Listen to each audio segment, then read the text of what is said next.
Welcome, everybody, to the Tuesday edition of the Not Your Average Investor Show. Today, we are talking about Not Your Average Insights. We're going to discuss BRRRR. We're going to talk about the recent Fed raise rates, and we're going to talk about what the Fed's up to, what they think was going to happen, what's happening, and how much confidence we have in him right now. I'm your host, Pablo Gonzalez, and with me, as always, the man that I affectionately like to call GC because of his pliable face, because he's a great because he's got great concepts. Oh man, I'm messing this up because he's got genius concepts. He knows how to generate cash flows because he's a great co-host. And I'll take it from here. I'm Gregg Cohen. It's so nice to be with you. And we have our friend, our community manager, Madison the Magnificent, Miss MTM. Say hello, Madison. Hi, everybody. There you go. This is why you surround yourself with great people, so you can count on the team today. And we are always surrounded with great people here with our community. So if you're watching on YouTube, if you're listening to us on the podcast, highly recommend you go to nyais.com, register for one of our live shows that we do on a Tuesday or Thursday. I promise I'm not going to choke on myself. It's only the first time it's ever happened in over 200 shows. And you get to be part of what, GC? The roll call, baby. The roll call, baby. We got a full attendees in the house. So we're going to kick this off with Christopher Lee from Fernandina Beach checking in. We got our leadoff hitter today, John Henning. He's batting second, but no big deal. Checking in with us. We got the MVP of the community, The one and only Mr. Lee the Bishop. one and only Lee Bishop. I feel like Lee hasn't been around for the past couple, like maybe last week. I don't know. Lee, we miss you when you're not here. It's all I'm saying. We got Dennis Yeager checking in from New York. Dennis, I feel like we've seen you before, or am I just thinking of like a famous hockey player? Wasn't Dennis, didn't he and his wife come and visit us here in the studio? Yes, That is Dennis. So great to see you. See you, Dennis. We got the touchdown maker in the house. Shannon Baker. Shannon Baker. We got the early bird from Columbus, Ohio. Mr. Dean Curry. Mr. Dean Curry. We got Courtney Robinson checking in. Hello. Is that a new name? JWB teammate, Courtney Robinson. Thank you for being here. Good love. I love seeing the JWB teammates here. We got Marie Rockoff in the house from Arizona, hanging out with us. We got John Moran from Delray Beach. Welcome back. We got the Mountain Man, Bill Green. Billy Green. Hello from the cold mountains of Colorado is what he's saying. I feel like he's cracking open a Coors Light as we speak. Nadeem Shah from the West Coast with his trademark good afternoon, good morning, good afternoon, Nadeem. I think it's Nadine's birthday today. I think it's Nadine's It's birthday. Nadeem's birthday? I think so. Happy I think birthday, so. Nadeem. Can we confirm whether or not, Yep. Nadeem, happy birthday. I hope it is your birthday today. And if not, just save it until when it is. You're going to be good. Good to have you here, Nadeem. We got Chris Gonzaga from you know where. The illustrious Hudson The Valley. illustrious Hudson Valley of New York. We got Gerard Wendling back in the house. Welcome back, Gerard. Who else we got? Christopher Chica is in the house. Good morning, everybody. I imagine Christopher and Donna are related.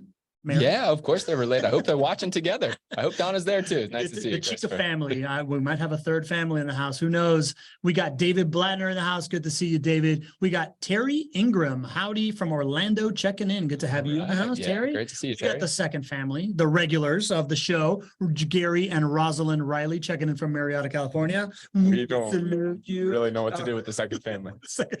We're happy you're here. We got David B in the house from Massachusetts checking in. Who else we got? People wishing Nadeem a happy birthday. It is Nadine's birthday. It is Nadeem's Fantastic. birthday. We got the first family in the house. Huh? Aaron's birthday was yesterday. And Aaron, is she here? I don't know All if right, she's well, checked in. We'll get to her. Everything in order here, because right now it's the first family, Ken and Carolyn Moline, checking in from a stormy Bay Area, California, the matriarch and the patriarch. We salute you.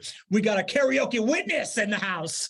Deborah Schwartz. Deborah Schwartz. We got Marilyn Cotterman from Homosassa, Florida. That's the home of the manatees, Home of the Pablo. Where the manatees and humans swim. Good to have you. We got Hervé Francois with a what up JWB fam in the house. Hervé, good to have you back in here. Our boy Eve is in the house. Oh, fantastic. Yeah. Man, what a show, huh? Our final, yeah, you missed it, man. You missed quite a show. I watched. Our latest guest investor feels like he was just here. Correct. You were just here. We got Stevie B, and we've got our favorite name to pronounce, Aaron O'Neill. Into the lights. Happy belated, Aaron. Good to have you here with us. We got Guy Parker from Utah listening in. Guy, you become quite the regular, man. All right. I love It's it. good to have you checking in here. All right. Chris Gonzaga, we already said. I think we're good. I think you know what? We got a ton of people on this show here. Walt Hart. Walt Hart. Oh, Walt Hart just checked in from Middleburg. Oh, can't wait. Can't wait to say hello to Walt. It's great to have him. Walt, you know what? He's might be slipping a little bit. He was one of the first ones to check in the beginning here. You know, we're watching you over there. No, but thank you so much for being here. And for anybody else like Walt, who has been watching the show for a while, he sent us an email. Walt, thank you for doing that, saying he's been watching the show for a while. Took him a while to say hello in the chat. Yeah. We would love to hear from all of you here. We have a ton of folks here, over 50, 57 people, I think, here are attending. So don't be afraid, make a friend, say hello in the chat, and you'll get a nickname here sometime soon. Well, just so you know, that email that you sent, Greg, made my, like, that was like the pinnacle of my career, for you to tell us that you were listening online and on the podcast, and then you decided to show up, and then we had a show that helped you make a decision. That's what we're here for, right? We're here to make it easy for you. Any feedback from the community absolutely makes my day. We got Dejav. Dehav is one of my best friends from like 25 years ago. He's a current client as well. I was just emailing him the other day as well. So Dehav, great to see you, buddy. Good to see you, Dehav. My bad on the name. It's kind of a tradition around here. All right, GC, let's get to it, man. The team has been pushing for this BRRRR show, right? Because it is a common topic amongst investors in the bigger pockets community. In bigger pockets, there's a lot of talk about BRRRR, and we've been wanting to like tackle this topic. I don't know that much about it, so it's been intimidating for me, but I love when suggestions come in. We make a show about anything that you sent us because this thing is for you. Talk to me about the BRRRR strategy. Explain it to me like I am the 3-year-old that I am. Yeah, absolutely. Well, this is an easy one to explain because for those of you who have wondered, how did JWB get started? How did we do this? We were doing the BRRRR strategy before it was named BRRRR. So BRRRR strategy stands for, I don't know how many R's there are now: buy, renovate, rent, refinance, repeat. BRRRR. BRRRR. 4 R's. And then you can just keep doing that over and over and over again. And so in essence, this is the way that JWB got started, right? This can certainly be a great strategy. It is certainly different than passive investing. But, you know, when we got started, we didn't come from money. We didn't have a lot of real estate experience, but we started to learn how to master smart debt. And we became aware and kind of put this strategy together for ourselves 17 years ago, that we could find undervalued properties. We could then renovate those properties. We could then rent those properties out, and then we could refinance those properties. And we could do this in a way where we, in essence, could come into real estate with no money down. It was one of those no money down strategies. And so that's what really attracts people to BRRRR. It's an opportunity for you to get in with no money down or significantly less money down if you know what you're doing and you take on the risks that are associated with it. It certainly can be a successful strategy. Again, that's how we bought our very first 40 rental properties back in 2006 and 2007. Obviously sounds like an active strategy, right? Whenever you're saying buy and renovate, like I assume that that's spending a lot of time looking for a deal, spending a bunch of time on the phone and maybe like overseeing contractors and stuff like that. Refinancing, we all know that that's not the dealing with banks and getting money is not the most fun thing. How is that different than what people normally do, right? Like that's the thing that I miss. Isn't that just flipping? Well, it's different when you start to think about the money. Okay. So in the BRRRR strategy, I'll just keep the numbers super simple. In the BRRRR strategy, let's say that Greg and JWB 17 years ago, which was really just me and Alex and Adam Regal at that time, we said, okay, well, we're going to go find an undervalued property. Let's say that we had to buy that property for $50,000. Okay. And that property was going to require $25,000 of work to put it into great rental shape. Okay. Now that property is worth $100,000 after that renovation is done. So we bought it for 50. It needs 25. And once we are into it for a total of 75,000, then it would be worth 100,000. Does that make sense? Yeah. All right. So the interesting part of this and the key to the BRRRR strategy is your financing, because in order to buy the property, what you do is you go to a private lender. You don't go to a bank, right? You go to a private lender and you borrow $75,000. You borrow enough for the purchase price plus the repairs. And so you do that, you borrow the money. Typically the term on that loan is very short, and the interest rate that you're paying on that loan is very large. And that's a lot of risk there. But what you do is you get that property renovated, and then you go back to a big bank, because now you have an asset that is renovated and now rented to a resident. So it's a performing asset, and banks love to lend on performing assets. And so now you go to the bank and you say, okay, Mr. Bank, right? I have this asset. It's worth $100,000. Will you lend $75,000 on that asset for me? Mhm. And the banks will say yes, right? That's something they refinance properties all the time. And so in essence, you get that $75,000 from the new bank. Mhm. That replaces the private lender who lent you the 75 on the front end. Mhm. And now you've created this asset where you got in for none of your own money. It's an asset that's performing on all 5 profit centers. You're building your army of income producing assets, but you haven't used any of your money, and you gave the private lender their money back. So that now you can repeat this over and over and over again. Got it. How is that different from what you are doing right now? Isn't that what you use your private lending program for? Well, no. So you mean like JWB? Yeah, JWB. Well, so JWB takes that, we take our private lending, we then build a new construction home or renovate it. So it's the same up until that point. Okay. But then we sell those assets to our clients. Got it, because you're selling it. I mean, in times in the past, it has been the same thing. We would take those private lender funds and then we would refinance that and we'd keep it in our portfolio. We're largely selling all of the stuff that we have right now just because we have over 300 rental properties in our portfolio, and enough is enough for us right now. Mhm. But that would be the only difference. Got it. So that's how you grew your first 40. Yes. It's how you grew your next 260. Yeah, Right. absolutely. To get to 300. Mhm. And nowadays people are using that as like an active investing strategy to do a similar thing. Mhm. Right. What is the key to success there? There are so many inherent risks Yeah. with BRRRR. So I told you about the good stuff, about how it allowed us to acquire those 40 rental properties. Yeah. It almost put us out of business as well. Oh, wow. Okay. Yeah, there's a lot of inherent risks. And so what many people don't understand, and they just get infatuated with this idea of BRRRR or a no money down strategy, is that you are highly dependent on so many things working out correctly. And you have a very short time window for it to all work out correctly, or else you can be stuck holding the bag. And so I'll tell you the downside. Okay. So here's the thing, right? As a business owner, you have a little bit of success and you're like, oh, cool. Well, maybe I'll just change one thing and it'll be successful as well. So for us, when we started building our own rental property portfolio and built those, that portfolio of roughly 40 properties, that then we said, man, we've got something. We said, well, maybe this can be a strategy that we can help others start to build their portfolio. So the first ever rendition of the JWB kind of turnkey vertically integrated model was actually called the 10-year real estate millionaire program. Interesting.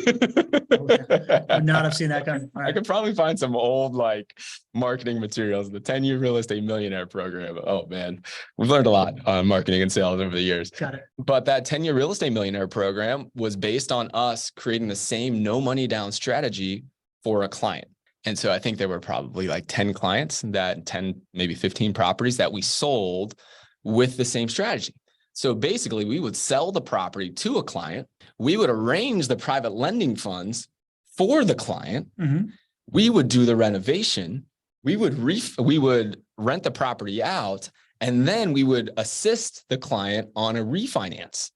Okay. Sounds pretty sweet if you're a client, right? Sounds great as a client. Yeah. Now, what could go wrong there? Every one of those joints, right? Yeah. Like the construction could be delayed. The refinancing could take longer than you need to because you don't really control that piece. Right.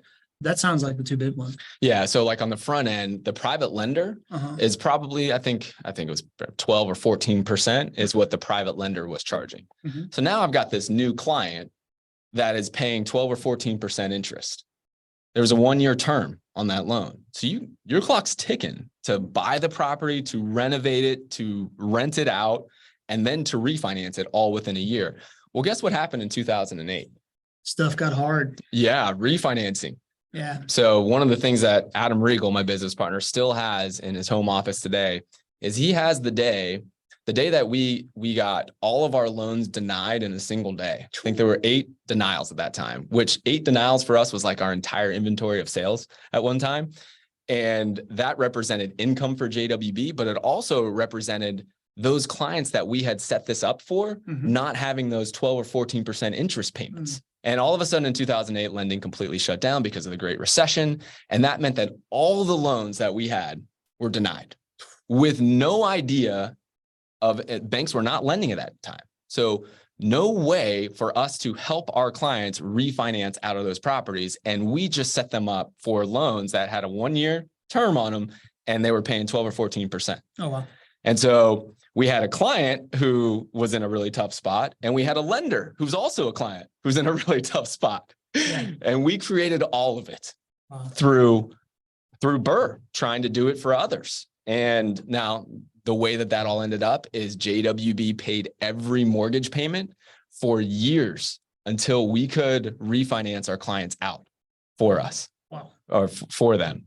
So that's why it significantly hurt JWB for many, many years. And it's because we had tens of thousands of dollars of mortgage payments to make because we had set this up until lending could come back for the client. How about that? Sounds like a couple of battle scars when doing this thing in a changing business climate that is unprecedented. I want to get to that right now, but let's answer Billy Green's question from the cold mountains of Colorado over here. He's saying, are the loans taken out to buy out private lender or hard money lenders typically DSCR loans, or is there a better type of loan to take out? What kind of credit score is needed? It's a great question. So a DSCR loan is not going to have as great of financial terms as your regular Fannie Mae conventional loan. So to answer your question, Mountain Man, to refinance out, you would hopefully be getting a regular conventional loan. There's no reason that you shouldn't be able to do that as long as you're buying a property that does produce positive cash flow. So that's the way to make this thing work.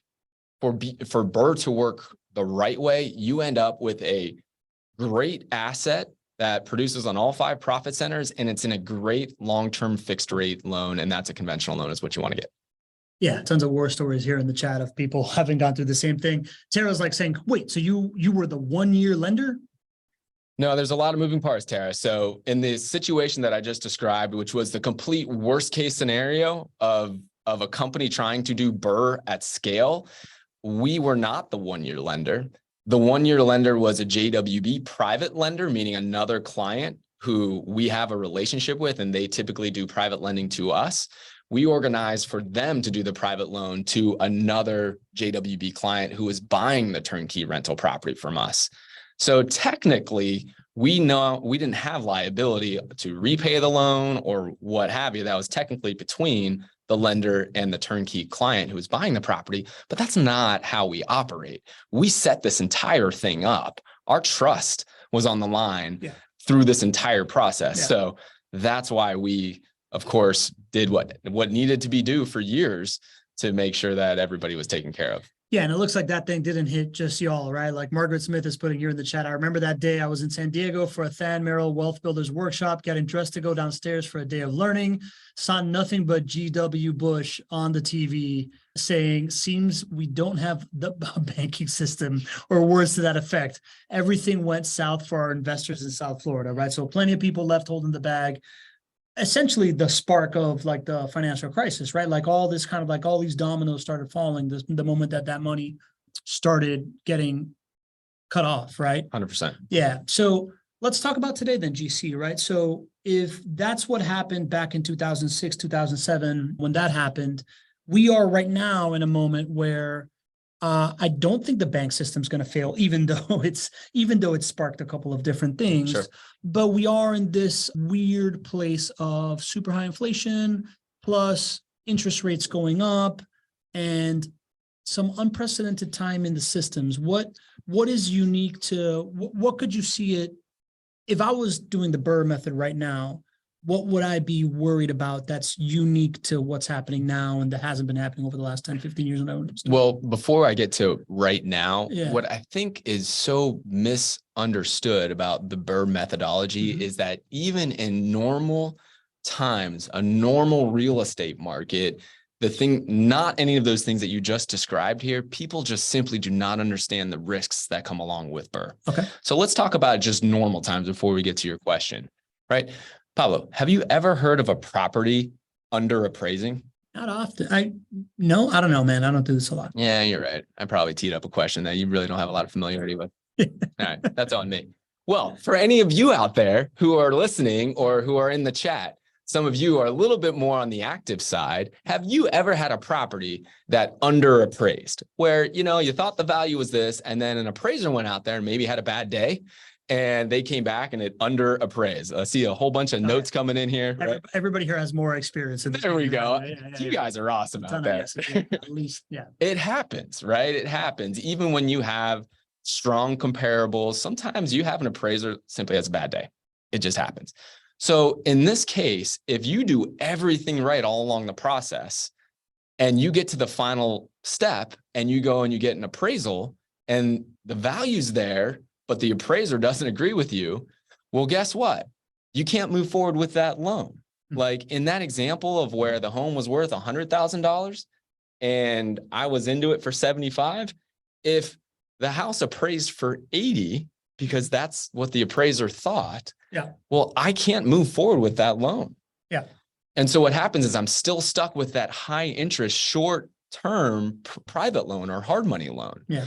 And so correct me if I'm wrong, but appraisals are kind of like speeding tickets, right? Like a cop can catch you speeding and give it to you letter of the law, or maybe they're having a good day and they let you off. So they take it easy on you, or maybe they get you for that ticket plus a headlight out or whatever, right? It's kind of dependent on the performance of the appraiser that day, even though it's within a certain range of things that are going to happen. It's variable to the person giving you an appraisal. Not really seeing the correlation between a speeding ticket. Well, I'm trying here, buddy. But I think so. Appraisals are they're supposed to be based on comparable data. Mm-hmm. So you look for homes, and the closer the home that can be, and the more comparable, meaning the same within a small range, square footage and beds and baths in the same neighborhood within a half a mile is pretty ideal. And recently, right? Like it's not all one size fits all. It's not, you typically follow a half mile and this, that, and the other thing. But the more recent, the more like property, the better the comparable sale. And the appraiser uses those to form the baseline value of the property, and then we'll make adjustments up or adjustments down. And that's the way appraisals are supposed to happen. Here's the great variable. Appraisals are done by humans.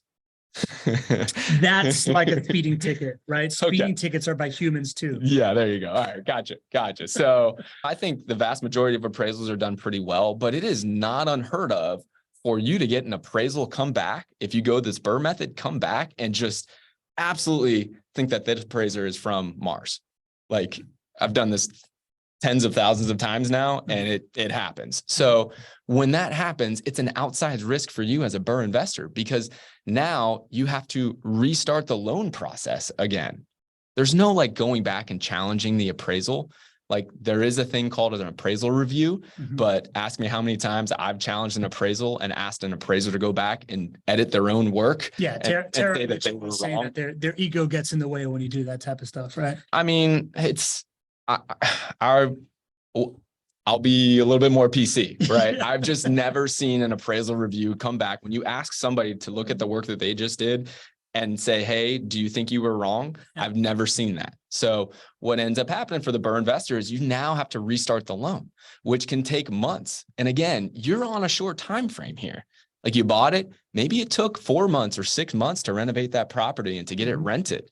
Now you're 6, maybe 8 months into the process of the loan before the loan is due. And you got to come up with 75 grand plus interest. So probably 85 grand. And then you get a low appraisal and you have to restart the process again. Now the clock is ticking, getting up against that 1 year window. And if you get to that 1 year window and you haven't refinanced out of this, you got a big problem. And a lot of people don't go into this as just doing one at a time. What's the big problem? That you got to pay that whole sum back? Yeah. You got to come up with 75 grand plus interest in that example. Yeah. You really can't afford for there to be one missed appraisal, or else you're going to start sweating. Right. And again, some people are a little bit more aggressive here. Imagine if you're doing this 2 or 3 times over at the same time. Yeah. Imagine if you're doing it 8 times over, like JWB was at one time. Right. That's where it gets so risky. And I'm not even talking about the risks of renovations going over, or can you actually rent the home out, or how much time and money do you spend finding an undervalued property? So just like normal everyday life, low appraisals happen. And a low appraisal here can be catastrophic for a BRRRR investor. Okay. All right. So now I understand the risk et al. Yeah. but our title was BRRRR in this economy. Right. Right. So talk to me about it in this economy. So there's more just variables in this economy than I've ever seen. Yeah. Right. Like you've got, on one hand, you got low supply in the housing market, which typically stabilizes prices or even increases prices. Yep. And on the other hand, you've got the Fed that is hell-bent on stopping the inflation problem. Mm-hmm. And the number one way they are doing that is by raising interest rates. Mm-hmm. And raising interest rates affect housing demand more than any other sector of the economy. And so if the Fed is hell-bent on stopping inflation and they have the power to raise interest rates 4 or 5% like they have done over the last 9-10 months, well, how does that affect your ability to get an appraisal is the question you should be asking. Do you feel more or less confident in appraisals coming in over the next year than you did in a normal market or what happened over the last 2 years? And I don't know how anybody could be more confident in appraisals coming in. Yeah, I mean, I would assume that appraisals, being the risk that they are already, pile that on to kind of the idea that right now the topic to get clicks on a news article or to get you to tune into like a TV station is this idea that housing is in peril. Right. Couple Couple that with like the bank runs and all this other stuff that's happening will probably skew that appraisal from a human level to be like, man, all this data might say that everything is okay over here in these comparables, but I think that this is what's going to happen and I don't want to risk my reputation on something like that, right? You got to look to incentives for appraisers. There is no incentive for an appraiser to go high on a value. There is an incentive for an appraiser to go low on a value, because if they go high, then the bank is at more risk, right? The bank hires the appraiser. Okay. So if they go high, if they miss high, well, they could be on the hook. Think about the Great Recession. Appraisers were targeted as being culpable for a lot of values. So if they go high, they don't have an incentive to do that. It doesn't help them at all. But if they go low, then all they did was decrease the risk of the bank. They're going to be fine if they go low. And the bank is their client. Bank's their client. You're not their client. And you're not their client. Incentives. So that's where the incentives lie. And you pointed it out, right? Like, even if values don't go down or don't go up, what's going on in the media right now as far as how they're bashing real estate values and saying that rents are down and home prices are down and all that, that affects humans. That affects human behavior. And so, if you think about it, in a normal real estate market, sometimes appraisers just wake up and have a bad day. Well, I think it's reasonable to conclude that there's pressure now towards the thought that home values may be going down. And the incentive there for an appraiser is definitely there to go low rather than high. So you would think that there's going to be more low appraisals coming over the next year than there were in previous years, which is the big risk to BRRRR. So that's the big risk to BRRRR. This idea that once you have secured this money, done the renovation, you did all the things right, this one person can come in and say, oh, I don't think it's worth as much as you think it's worth. And it's my word versus yours. I'm incentivized to be more conservative while you're not. And that could completely throw the deal in a direction where all of a sudden in a year, you got to come up with a bunch of cash plus interest. And they're not the only one who determines the value, but because you have such a limited window to make this thing happen, you may not have enough time to go to the next bank and start up another refinance and get another appraisal. Yeah. Interesting. I mean, that sounds like if you were to ask me over the last 10 years, this risk already exists. If over the next year or so, that risk is going to be elevated, I think it's hard to argue that it's not going to be an elevated risk for this thing, right? We talk a lot about repricing risk based on the current status of the world on this show. And that feels like something that needs to get repriced. I think so. I'm fearful for those brand new investors who fall in love with BRRRR over the next year and try to take down 1, 2, 3 of these projects, especially simultaneously. I think there's going to be some pain. We got 86 people on the call right now. I think we better to, and I want to answer Bill Green's and Tara's question, but like while we're on this subject, what would you recommend those people do? If people that are looking to do BRRRR and you're thinking that price needs to be repriced, that the risk needs to be repriced, what is a more risk-adjusted way of doing what they were going to do anyway? Are you saying that they're committed to being active and doing BRRRR? I can go down that route first. Sure, whatever, however you want to answer that question. I mean, I feel like I'm not smart enough to know what you're thinking here. Well, if we're going down the lane of BRRRR, you should be realizing that you're an active investor. Like this only works if you find properties at 25% below market value or something along those lines. So you're committed to being an active investor. If you are willing to do that, BRRRR can still work. But what I would do is I would extend my private loans as long as possible, right? 3 years at a minimum. Because what you're doing then is you're giving time for you to refinance out of this property. Now, it still is going to be a challenge because you're still going to be paying high interest. There's no private lender out there who is going to lend to you at the same rates that a bank would. It's not going to be 6% or 7% interest, right? Especially in this environment, they're going to be charging 12, 14%, maybe more, especially with fees that come along with it. So your tally of interest rate or interest expense is still going to be calculating the longer that you hold on to the property, but at least you decrease the chances of you having to come up with $75, $85, $100,000. And now in today's environment, it's not that little, right? In order to do something like this, the overall cost of everything has gone up since when I did it. So now you can pretty much add $100,000 to everything that I just said there. So now you've got $175,000 to $200,000 on the line, and you just don't want to get to that point where your time is up and the bank won't refi you, and you got to come up with $200,000 because that's not easy. Yeah. Okay. So then what if you're not committed to being an active investor? I think people just get this twisted. They think that BRRRR can be passive, and it's just not. So if you are committed to finding an alternative to more traditional investments and being passive, so committed to the stock market or an alternative to the stock market or bonds or things of that nature, just don't consider BRRRR. Because it's a completely different strategy. You got to realize that you're active. So if you're going to be passive, BRRRR has a lot of risks that are built along with it. And it is like in the stock market. I was just talking with a friend. I was out to breakfast with him on Friday, and he's been listening to the show, is Doug, right? Mm-hmm. And he said, the biggest thing that is appealing to the turnkey rental property investment model is that I don't have to watch the stock ticker, right? And the rest of investment world, you generally are watching the stock ticker, and there's a lot of sleepless nights, especially over the last year, that have come that way. So if I'm relating this to BRRRR, I feel like BRRRR is watching the stock ticker in real estate. Okay. You are in it. You are in it before you buy the property. You're in it when you own the property. You're managing the renovation. You're in it. You're renting the property out. You're still in it now. You're hoping that the refi is there for you. You're still in it now. You're hoping the appraisal comes back for you. Like, it's the equivalent of watching real estate, watching the stock ticker in real estate. And so if you're going passive, don't think about BRRRR. I think you're going to be disappointed, not just in the risk reward, but I think you're going to be really disappointed in the experience. Yeah.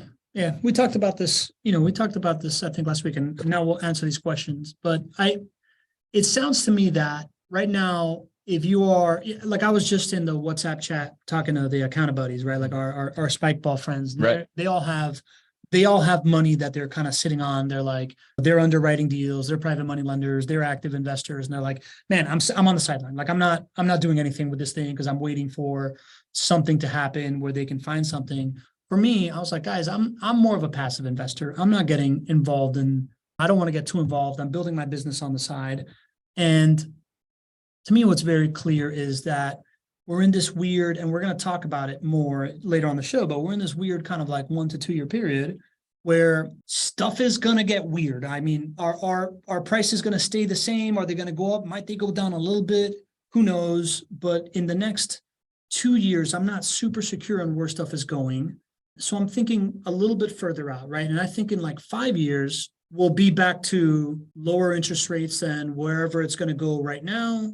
And prices will have gone up at that point. Mm-hmm. And I also feel like at that point, prices will be up and interest rates will be low, which will continue to make prices go up.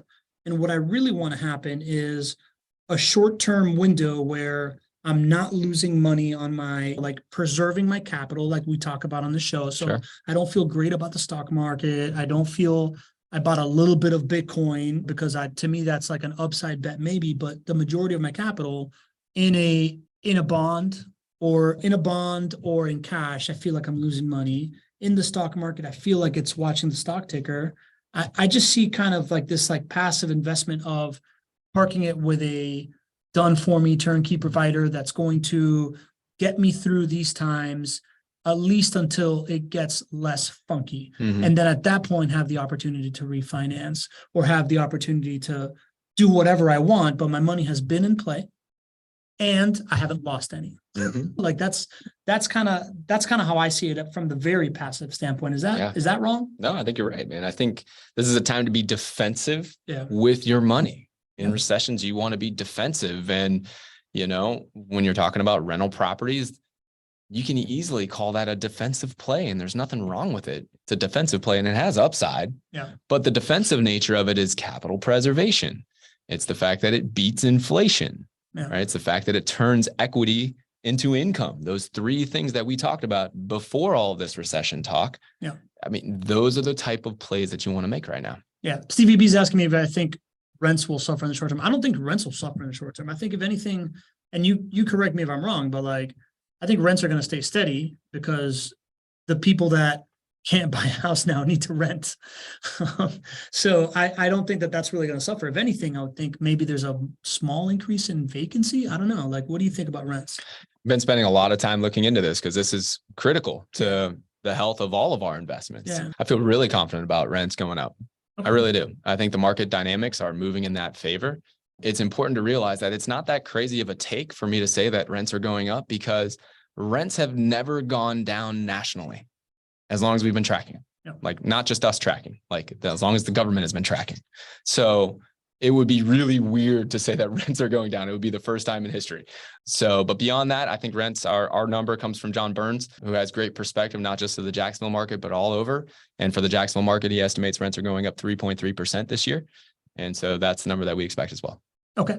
We have a not your average guest that pops in. So if you check in from the text, which is great to have you here, we try to make it easy, but just know that your name is not your average guest if you came in direct from your text message. So I don't know who you are, but they're asking, so will appraisals drive down prices the next 12 months? Like, is that part of the risk of maybe in the short run, prices going down, this idea that interest rates are going up and appraisals might be being freaked out by it?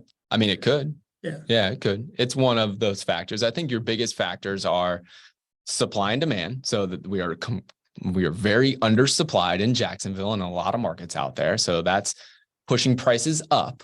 And then the Fed, what's the Fed going to do? Interest rates, that's dampening demand. Those are your biggest triggers. But yeah, to your point, could low appraisals over time, what would happen is low appraisals would continue to happen. And then that would lower the amount of the sales price and what people could get properties financed for in the purchases. So yeah, that would be a part of it, but it's the same two trigger factors we've been talking about. Low supply. What's the Fed going to do? That's what's going to drive pricing. Got it. All right, cool. Let's get into some Q&A here. Billy Green from the mountains of Colorado says, just one more rookie question. Bill, I got plenty more rookie questions for you. All right. We have a current renovation that didn't sell due to the new market shift. Our hard money loan is $617,000 with an easy appraisal of $850,000, 72% LTV. However, the rental amount we can bring in per month does not cover the anticipated mortgage cost per month, negative cash flow. Is it going to be possible to refinance conventionally?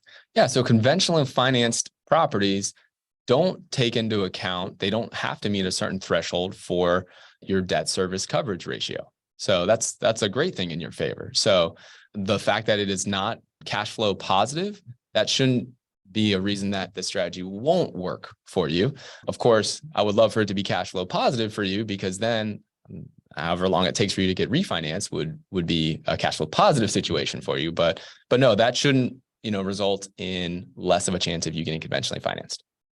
I would miss my chance here to say that This call is phenomenally attended, and the chat right now has really high level information. So this is a really great opportunity. If you're listening on the podcast, right, like go to nyais.com, be here for the next one, because people are really, really adding a ton of value. Margaret Smith is in here dropping nuggets, Stevie B, Kelly Barenbaum, right? Like we have our usuals and a few other people, Gerard Wendling, dropping really great nuggets here in the chat, and I really appreciate it. Also, if you are here and we have 85 people, please go to the podcast app and give us a 5-star review real quick. Just appreciate that. That'd be awesome. That would be amazing. I'd really appreciate that. So Tara Paget has a question. So outside of starting your loan over, is there anything else you can do in those situations where you don't appraise for the right price? Technically, you can ask for an appraisal review, but we've kind of talked about how successful those have been. So I would not hold out any hope that that would help. You just got to restart the loan. I mean, if I go through a few more scenarios, how could you get out of that situation? You could go back to the private lender that you had borrowed from and ask for an extension as well. And hopefully that they're willing to abide by that, and they'll probably charge you something for that. So it'll be costly for you to do that. But I don't want to create a situation where it's like the worst thing that you can't work yourself out of, but people don't understand what the worst thing feels like, and that is a real thing. And so there's always things that you can do. All right, there you go. And one more question from Chadwick Sorenza asks, if we have cash to buy our own money, not private financing with interest, and can leave money in the deal after refinancing, if the appraisal comes back low, do you think it's a big risk for the next year? Chadwick, great question. And if you take out the original private loan out of this equation, you reduce risk a lot, which is great. So to answer your question, it is not nearly as big of a risk if you don't have that ticking time bomb of your original private lending loan.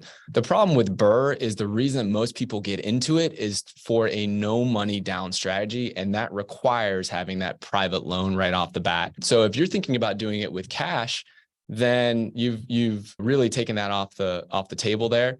Then it just comes down to, do you want to use your own money in an active format, or do you want to use your own money in a passive format? And if you're willing, if you have the time, energy, experience to go ahead and find undervalued properties and renovate and do all of that on your own, then you can make more money that way, because you should be finding undervalued properties. And that's the active strategy. And that might be a great thing for you. If you want this to be an alternative to the stock market or bonds or something along those lines, then you want to work with a vertically integrated team to do it all for you. And that would be the passive route. Awesome. Awesome. Yeah, that's the first thing that came to mind. I'm like, well, if you have your own money, then you can just pick up 3 properties conventionally financed here right now, get in the game, have that risk adjusted kind of like sleep well at night kind of thing. And then in 5 years, when the climate is a lot more conducive to being active, you can use all the equity that you've built into that to go be active with it, right? You totally can. I mean, I guess it's just, the thought that's coming in my head is, if you're somebody who's sitting on a tremendous amount of cash and you have the alternative to park that cash in something that is capital preservation high, like rental properties, then if you want to take on all of that additional work, that must be just kind of like a lifestyle choice or like a hobby for you. Because most people, I think, if they're sitting on a pile of cash and they're looking to preserve capital, they're probably going to go the passive route. The active route usually is because people don't have a lot of cash and don't have that opportunity to do that. And that's why most of them go the BRRRR route, and they don't have the opportunity to just buy them with all cash. Okay. Makes sense. Makes sense. All right, GC. So that's a pretty good coverage of BRRRR. Let's get into the Fed, right? We still got 80 plus people here. Thank you for being here. This is awesome, by the way. And way to go, Kate, for bringing up this topic, saying that it would bring people. So shout out to Kate for talking about BRRRR for us.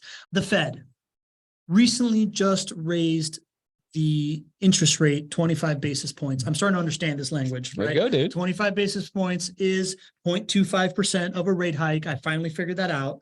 At first, they had said that they were going to raise it 50 basis points. They wanted to like raise it twice as high. The Silicon Valley Bank thing happened. They got stuck in this like position where they had to choose between doing what they wanted or doing something else. From the things that I'm reading, right? The Silicon Valley Bank, the bank runs that just happened, was a total shock to the system. It feels like people were telling the Fed, don't raise rates right now because it's such a shock to the system, and yet they still raised rates. So they didn't raise it as much as they wanted to, but they still raised it for another rate, like faster than ever. I don't know how many times have they raised it. I don't have those. Yeah, it's the fastest increase to the Fed funds rate in the last 40 years. Yeah, correct. In the last 40 years. It feels like nobody's happy about it, right? Like, it feels like the people that are like, you should have protected the economy by not doing it are like, man, you really chose, whether the banking system or stopping inflation, you chose to try to stop inflation. Mhm. The people that really actually want inflation stopped are like, that's not enough. What's your take on all this, man? Well, I said a so lot. yeah, I'm sorry. there's so much there. So, what's your 3-second take? It's been impregnated with a lot of sentiments. Let me go back just a couple of things that you mentioned there and clarify. So the Fed never came out and said that they want to raise it a half point, Okay. or that they want to raise it a quarter or whatnot. That's the market speaking. And so when certain things happen, the market basically comes out and says, do we think that the Fed is going to raise interest rates? Do we think that they're going to keep them steady and whatnot? And so the market, and it's made up of every investor, and it's made up of comments from the Fed and whatnot. The market, after Silicon Valley Bank and Signature Bank failed, stepped back and said, we thought that they were going to raise it a half point, but now we think that they're going to raise it a quarter point. And then the Fed showed up and they raised it a quarter point. Okay. And that's significant to point that out, because the market is kind of internalizing what has happened over the past 2 years, and also what the Fed has done in response to that. And I think it's important to point out that the Fed has gotten it really wrong. Yeah. And it's beyond, it's not a political thing or whatnot. The Fed has gotten it really wrong, so much that the Fed has come out and said that they've gotten it really wrong. And so when you have the Fed being wrong for a long time, that puts the Fed between a rock and a hard place. And that's where we are today.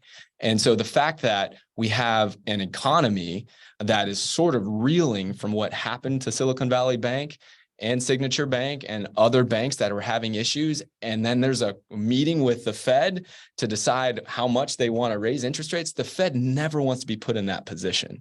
Yeah. And the problems over the past couple of years have led the Fed to be in this unenviable position where inflation is raging, and the normal tools to bring inflation down carries a significant amount of systemic risk for our nation. Mhm. Right now. To think about raising interest rates on the heels of a potential bank run is never what the Fed wants to do. So no matter which way you slice it, the place that we're in right now is a result of poor decisions for an extended period of time, not understanding. And when I say poor decisions, here are a couple of things that I'm talking about. I mean, it wasn't that long ago that the Fed came out and said that inflation was transitory. I remember that. Transitory. Do you remember us talking about this on the show? I remember that well. I was like, what's this transitory? Like, I don't even know what transitory means, but it doesn't feel like as inflation was starting to rise that it felt transitory. Yeah, we were shocked by it because we had been talking about inflation's coming. And then Alex came and was like, we just had this meeting with the Fed and they think this. And then that's what the headlines came out afterwards. And right? we were all shocked because the Fed not only continued to keep interest rates really low because they believed that inflation was here today and likely to subside in a short period of time, transitory is what they're talking about. Because they believed that, they kept interest rates near zero. And then they continue to pump $120 billion into the economy in the form of buying bonds and mortgage-backed securities, which definitely helped fuel the housing market still, because that helped keep the rate of mortgages low as well. So the Fed got that wrong, and they came out and said that they got that wrong. And that started a period where the Fed just missed the mark. I went back and I actually pulled up an article here, and I'll put it into the Facebook group afterwards so you guys can see this, but this is from the Wall Street Journal, and the date here, March 23rd, 2022. Yeah, about a year. So a year ago. Yeah. And it went through and it was detailing what Jerome Powell, who's the chairman of the Fed, thought that CPI would be at different points along the way. And I just thought I'd point it out. By the end of 2022, the Fed came out and said they thought that CPI, now this is core CPI, related to overall CPI, but the numbers here are just core CPI. They thought that that would be 4.6% by the end of 2022. It was actually 5.7%. And that 1.1% difference might not sound like a lot to you, but when you miss inflation by over a point, that has catastrophic consequences. It's 25%, right? Like, Yeah, exactly. Catastrophic consequences for us as an economy. They also came out and said at that time that they thought by the end of 2023, the core CPI would be 2.6%. Right now, it's 5.3%. Yeah. We got a long way to go to get to 2.6. I hope they're right. I'm not betting on that. And they said that by the end of 2024, that it would be 2.3%. So the Fed has just gotten it really wrong. And what also has been happening is at every point along the way, investors have sort of been having too rosy of an outlook. The Fed has been saying now, since they admitted to getting it wrong, they have been saying, hey, listen, there's going to be pain in the economy. Hey, listen, we're willing to drive this economy into a recession if it means bringing inflation down. The Fed has gone so strong with their language in the opposite direction. But what has the stock market done? It's looked for any opportunity to see any sign that the Fed would relinquish raising interest rates and trying to limit the damage in the stock market. And you saw in the beginning of this year, before the issues with Silicon Valley Bank, there was a little bit of a run in the S&P 500. Yep. And it was because investors were looking at comments from Jerome Powell and saying, well, I think that he's going to not raise interest rates so much. So from the Fed getting it really wrong early on, now we've gotten to the Fed with very concerning language about as far as how much pain there's going to be in the economy. And it's like investors, especially in the stock market, are like, yeah, I'm not really going to believe you because it feels too good to keep thinking that it's not going to be this bad. Yeah. And I'm just not betting that the Fed I'm not betting that the Fed is doing the opposite and saying much worse things, but it's going to be a rosy landing there. Honestly, man, as you break all that down, I can't help to think, right, I go back to the take that I just shared earlier, and I'd like to expand on that. And it's this idea that I think it's really easy to play armchair Fed chairman, right? Like, it's like, what's he doing? What are they doing? Like, what are they going to do? At the end of the day, these are the people in charge of the financial levers, right? Like they in some way earn their seat to be there. Sure. And for better or for worse, they're in charge. And they clearly don't know what's going on, right? Yeah. So the idea that we would think we know what's going on is total hubris, right? So I go back to what you just said.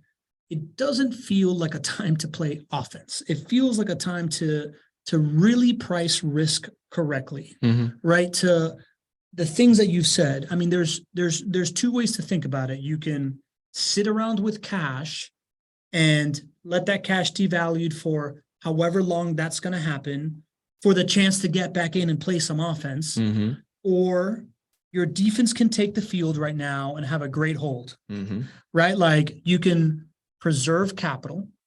You can get an asset that will also cash flow some, right? Like turn equity into income while your capital stays preserved. You can hedge against inflation, right? By being in this asset class, and beat inflation by being in this asset class, and stick around, have a good defensive stand, and come out 3 to 5 years later and get back to offense and do your thing. Once you didn't just go from the bicycle poker room to the Bellagio, where you're paying like $5 hands to $500 hands, right? You know, like, man, I used to play a lot of cards, right? Like, when I was playing at the bike and it was a 5-10 game, I would play a bunch of hands. When I was at the Bellagio playing $500 no limit, I was real tight with my money, man. I bet. So I'm a gambler too, and I want to play offense as much as the next guy, but it really feels like the time to take the best risk-adjusted decision that you can make, keeping in mind all these different things. And I feel like that's what we talk about a lot on the show. And to contextualize it as the macro economy is in absolute flux. All these things are happening, right? A bank run, weird. Runaway inflation in the US, nuts, right? Like, we haven't seen that in 40 years. The idea that China and Russia are talking about creating a different monetary standard, haven't even talked about that. Yeah. Right? Like, there's all this like crazy stuff that's happening. And we've been trained over the last 14 years to think we're all financial experts because we've been in an incredible bull market, Right. right? Like everybody out there, me included, I think I'm smarter than I am because everything's been going so well. Yeah. Right. Like Yeah. there's this like quote by Gary Vee that's like, if you've been an entrepreneur over the last 10 years and you haven't just crushed it, you suck. Right. Because the market has been so good. You know, like Yeah. we're not conditioned to these hard times right now. We're not in practice. Like we're not in mid-season form for this stuff. Right. So I don't know, man. Like I just see everything that you've been saying over those like 3 tenets of like turning equity into income, preserving capital, and like being somewhere where you can beat inflation and just sit around and wait until the tide goes out a little bit and you're not in such deep water to swim. Man, I love investing in an asset that I don't have to fully understand what the Fed's doing. I don't have to fully understand what Russia and China are doing. I can just invest in an asset that is simple, that I understand, that is, we're all connected in this web now, but it is largely adjacent compared to every other type of investment out there, which is so connected. So yeah, I love the fact that it's simple and I don't have to figure out some complex formulas to understand why it works. Like rents have never gone down nationally. Yeah. And You know, over 90% of years in Jacksonville real estate, home values have gone up. Yeah. Like I'm playing those odds and I'm holding on. And listen, Margaret brings up a really good point. What's going on? Inflation fueled by COVID, China shut down on manufacturing, transportation stoppages. It's not all the Feds. We're not saying that this is the Fed's fault. Right. We're just saying that the Fed doesn't know either. The Fed's never been in this position. Right. And it's not their fault. You know, like we're in a completely unique moment in time that none of us have ever lived through. Absolutely. So the idea that we are in outlier times call for a different strategy than the thing that you were thinking you were doing. 100%. Yeah. Yep. I agree. And to give credence to what the Fed did, right? Because none of us had ever gone through COVID before, there was no playbook. We needed to do something because we were all fearful for our lives. Yeah. So there was certainly a lot of good that was done through this entire process, but it's okay. They missed the mark on a few things too. And now your question for yourself is, where should you be putting your money, knowing that there are there's so many more questions today over the next year versus where they were a year ago. So where do you want to put your money that's going to help you sleep well at night is the question you should be asking yourself. And it is okay to be defensive right now. Totally agree. All right, GC, that was a great show, man. It was awesome, man. Yeah, Thank you, buddy. good stuff. Great attendance. Thank you to the community. Still got 70+ people. We do not take for granted the idea that 8 people were hanging out with us in the middle of a Tuesday, in the middle of your workday.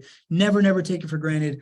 Unbelievable contributions in the chat today. The community keeps getting stronger, keeps getting smarter. And that's the network effect, right? Like the more people that you tell to come to the show, the more people you share this with, the more that you contribute, the better all this gets because it makes us up our game. It adds better context. It does everything. So keep the suggestions coming. We make shows when we hear that they're interesting to you. And when we get feedback loops like this of 80+ people showing up, guess what? We're in. So we're going to keep doing it. Thursday, join us if you want to see an update on kind of like what the inventory looks like in Jacksonville right now when we do our JWB.